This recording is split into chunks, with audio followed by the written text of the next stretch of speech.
Hello everyone, સ્વાગત છે તમારું ચેનલમાં। આજે આપણે બનાવીશું એકદમ ખસ્તા અજમા મઠરી। જો તમને મારી રેસીપી ગમતી હોય અને હજુ સુધીમાં ચેનલને સબસ્ક્રાઈબ ના કરી હોય તો સબસ્ક્રાઈબ કરવાનું ના ભૂલતા।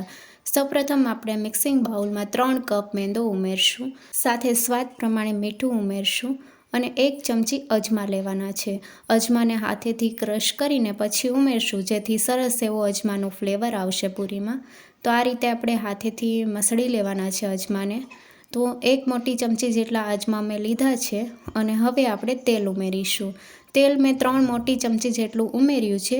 આપણે મોણ મુઠ્ઠી પડતું ઉમેરવાનું છે। મોણને આપણે મેંદાના દરેક કણમાં સરસ રીતે પહેલાં મિક્સ કરી લઈશું। મોણ મિક્સ થઈ જાય પછી જ આપણે પાણી ઉમેરવાનું છે।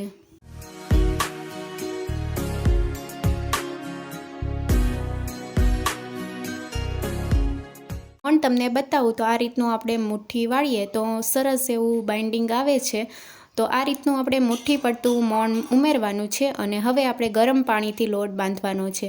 ગરમ પાણી મેં કરી લીધું છે। હવે આપણે જરૂર પ્રમાણે પાણી ઉમેરવાનું છે। થોડું થોડું પાણી ઉમેરીને, પાણી ગરમ છે એટલે આપણે પહેલાં ચમચીથી મિક્સ કરી લઈશું લોટ અને પછી હાથેથી મિક્સ કરવાનું છે। તો આ રીતે પાણી આપણે જરૂર પ્રમાણે ઉમેરશું। બહુ કઠણ પણ લોટ નથી બાંધવાનો અને બહુ ઢીલો પણ લોટ નહીં બાંધીએ, પૂરીનો બાંધીએ એ રીતનો આપણે લોટ તૈયાર કરવાનો છે। પાણી ગરમ છે એટલે ચમચીથી આ રીતે મિક્સ કરી લઈશું અને હવે મિક્સ થઈ ગયું છે તો હાથેથી આપણે મિક્સ કરી લઈશું અને કઠણ લોટ બાંધી લઈશું। તો આ રીતનો લોટ તૈયાર થઈ ગયો છે, તમે જોઈ શકો છો। બહુ કઠણ પણ નથી અને બહુ ઢીલો પણ નથી, એ રીતનો લોટ આપણે તૈયાર કરી લીધો છે। ઢાંકણ ઢાંકીને 20 મિનિટ માટે રેસ્ટ માટે મૂકી દઈશું। 20 મિનિટ થઈ ગઈ છે અને હવે લોટને આપણે 1 મિનિટ માટે મસળી લઈશું। તો 1 ચમચી જેટલું તેલ ઉમેર્યું છે। લોટને સરસ એવો મસળી લેવાનો છે। તો તમે જોઈ શકો છો લોટ મસળી લીધો છે। હવે આપણે નાની સાઇઝના લુવા કરી લઈશું। આ મઠરી આપણે વણ્યા વગર કરવાની છે એટલે નાની સાઇઝના લુવા બધા તૈયાર કરી લઈશું।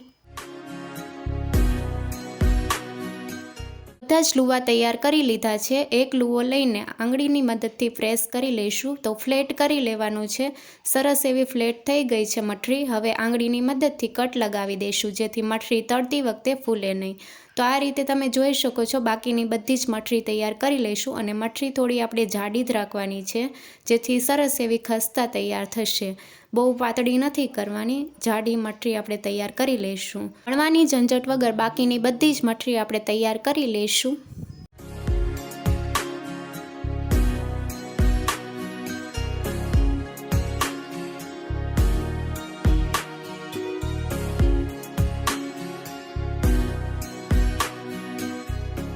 આ રીતે મેં મઠરી તૈયાર કરી લીધી છે। તેલ પણ ગરમ થવા માટે મૂકી દીધું છે। તેલ બહુ વધારે ગરમ નથી કરવાનું, આ રીતે મઠરી ઉમેરીએ એટલે બબલ્સ આવવા લાગે એ રીતનું આપણે તેલ ગરમ કરવાનું છે। ગેસની ફ્લેમ મીડિયમ ટુ લો રાખવાની છે, જેથી મઠરી સરસ એવી ખસ્તા તૈયાર થશે અને અંદર સુધી સરસ એવી કૂક થશે।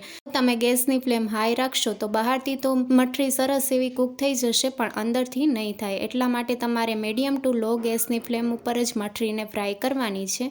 સરસ એવો કલર આવી ગયો છે। જારાની મદદથી મઠરીને કાઢી લઈશું અને આ રીતે બધી જ મઠરી આપણે ફ્રાય કરી લેવાની છે। સર્વિંગ પ્લેટમાં સર્વ કરીશું। મઠરીને 2 ભાગ કરીને બતાવું તો સરસ એવી ખસ્તા મઠરી તૈયાર થઈ છે। આ રેસીપી તમને કેવી લાગી જરૂરથી જણાવજો અને નવી રેસીપી જોવા માટે ચેનલને લાઇક, શેર અને સબસ્ક્રાઈબ કરો। Thank you for watching.